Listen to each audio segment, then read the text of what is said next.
السلام علیکم ورحمۃ اللہ وبرکاتہ۔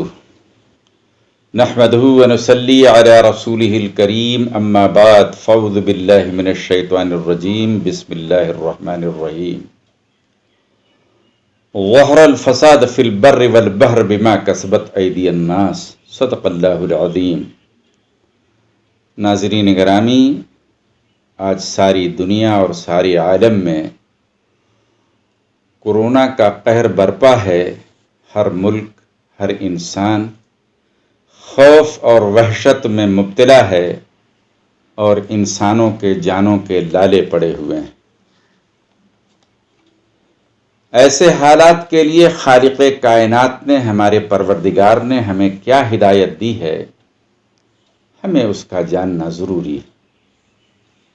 اس کی وضاحت سے پہلے چند چیزیں آپ کی خدمت میں عرض کر دیتے ہیں کہ واٹس ایپ اور فیس بک کی خبروں سے اجتناب کریں۔ کورونا کے بارے میں جتنا ہمیں جاننا تھا ہم نے جان لیا۔ مزید چیزیں جان کر اپنے آپ کے اوپر خوف طاری نہ کریں۔ یاد رکھیے، جب دماغ کے تحت شعور میں صرف کورونا کورونا کورونا بیٹھ جائے گا تو پھر آپ کی قوت مدافعت کمزور پڑ جائے گی، امیونٹی کمزور پڑ جائے گی، اور اللہ نہ کرے کورونا سے پھر دوچار ہونے کا مسئلہ بہت اہم ہو جائے گا کہ آپ کو کورونا ہو سکتا ہے کبھی بھی۔ اس لیے افواہوں پر، واٹس ایپ کی خبروں پر، فیس بک کی خبروں پر زیادہ توجہ نہ دیں۔ آئیے اب اس طرف چلتے ہیں کہ اللہ سبحانہ و تعالیٰ نے ایسی بیماریوں کے لیے جو وبائی بیماریاں ہوتی ہیں، بری طرح سے پھیل جاتی ہیں، چاروں طرف پھیل جاتی ہیں، ان کے بارے میں اللہ نے کیا حکم فرمایا۔ تو ایسے حالات میں مسلمان کا سہارا صرف اللہ کی ذات ہوتی ہے، اور اللہ کو بلانے اور پکارنے کا سب سے بڑا وسیلہ اور ذریعہ نماز ہے۔ خود اللہ نے فرمایا کہ یا ایھا الذین آمنوا استعینوا بالصبر والصلاۃ، اے ایمان والو مدد طلب کرو اللہ سے نمازوں اور صبر کے ذریعے۔ معلوم ہوا کہ نماز اللہ کے مدد کو متوجہ کرتی ہے، اور اگر اللہ کی مدد آ جائے تو انسان کا بیماری سے نکلنا آسان ہوتا ہے۔ تو پہلی چیز ہے نمازوں کا اہتمام۔ جب کبھی آندھی، طوفان، بارش آتی تو سرکار دو عالم صلی اللہ علیہ وسلم نماز کے لیے کھڑے ہو جاتے تھے، اس لیے کہ ہر مصیبت سے چھٹکارا دلانے والی چیز نماز ہے۔ تو نمازوں کا اہتمام۔ دوسری چیز توبہ استغفار ہے۔ دیکھیے، ہم گناہوں کے دلدل میں دھسے ہوئے ہیں، بلکہ بری طرح سے گناہوں میں جکڑے ہوئے ہیں۔ اس سے نکلنے کا ایک واحد راستہ توبہ استغفار ہے، اور توبہ کے بڑے فوائد ہیں۔ مغفرت چاہیے، توبہ کیجئے۔ رزق میں وسعت چاہیے، توبہ کیجئے۔ اولاد نرینہ چاہیے، توبہ کیجئے۔ عزت چاہیے، توبہ کیجئے۔ بیماری سے شفا چاہیے، توبہ کیجئے۔ تو دوسری چیز جو اسلام میں تجویز کی گئی ہے وہ ہے توبہ استغفار کی کثرت۔ اس کے بعد تیسرا حکم جو ہے وہ صدقات کا ہے۔ الصدقۃ رد البلاء، صدقات ہر بلا مصیبت کو دور کر دیتا ہے۔ تو یہ تین کام کریں، نمازوں کا اہتمام، استغفار کی کثرت اور صدقات۔ اس کے بعد سرکار دو عالم صلی اللہ علیہ وسلم نے ایسے حالات کے لیے کچھ دعائیں ہمیں بتلائی ہیں۔ اس میں سے ایک دعا ابو داؤد کی ہے جو ہم آپ کی خدمت میں پیش کر رہے ہیں۔ آپ صبح میں 3 بار اور شام میں 3 بار یہ دعا پڑھیں۔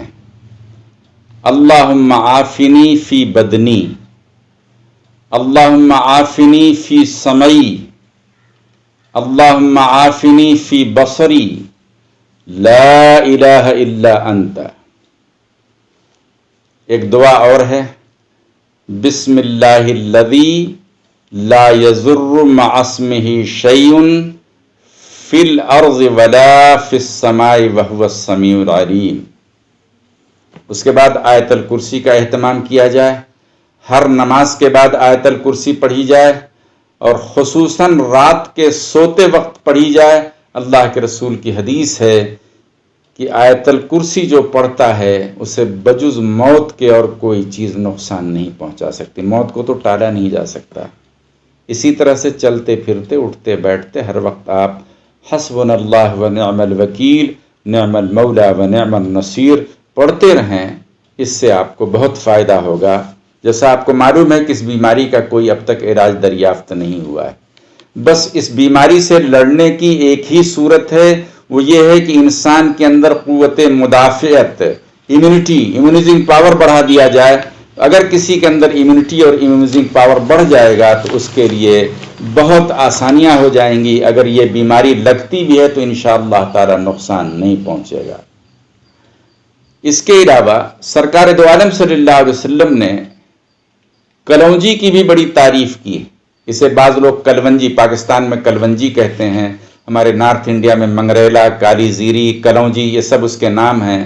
یہ اگر نہار منہ اس کے کچھ دانے کھا لیے جائیں تو اللہ کے رسول فرماتے ہیں کہ کلونجی کی یہ خصوصیت ہے کہ کلونجی کی یہ خصوصیت ہے کہ اس میں ہر بیماری کے لیے شفا ہے۔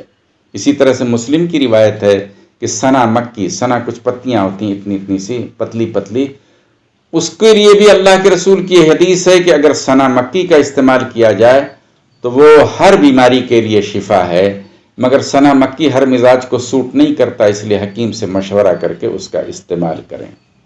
اسی طرح سے ڈاکٹروں کے مشورے سے آپ زنک ٹیبلٹ، وٹامن سی اور وٹامن ڈی کا استعمال کریں، مگر سب کے لیے مشورہ ضرور کر لیں، کیونکہ یہ چیزیں جو ہے امیونائزنگ پاور کو بڑھاتی ہیں۔ اسی طرح سے ادرک ہے اور لیمو ہے، ان سے بھی قوت مدافعت بہت بڑھتی ہے، ڈاکٹر سے پوچھ کر ان کا بھی استعمال شروع کر دیں۔ آیوش منسٹری نے ایک دوا ریکمنڈ کی ہے اور اس کی تصدیق تمل ناڈو گورنمنٹ نے بھی کی ہے۔ وہ ہومیوپیتھی کی دوا ہے، آرسینکم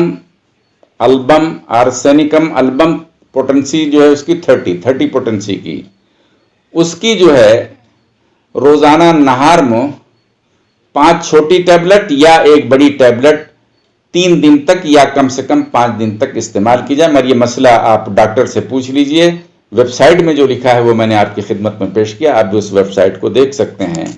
یاد رکھیے معزز سامعین کرام، شریعت میں انسان کو یہ حکم دیا گیا ہے کہ ہر حفاظتی تدابیر اختیار کرو، اور حفاظتی تدابیر اختیار کرنا وہ عین اسلام ہے، عین رسول اللہ صلی اللہ علیہ وسلم کی سنت ہے، وہ ہم نے آپ کی خدمت میں پیش کر دیا۔ اللہ تعالی ہم سب کو عمل کی توفیق عطا کرے۔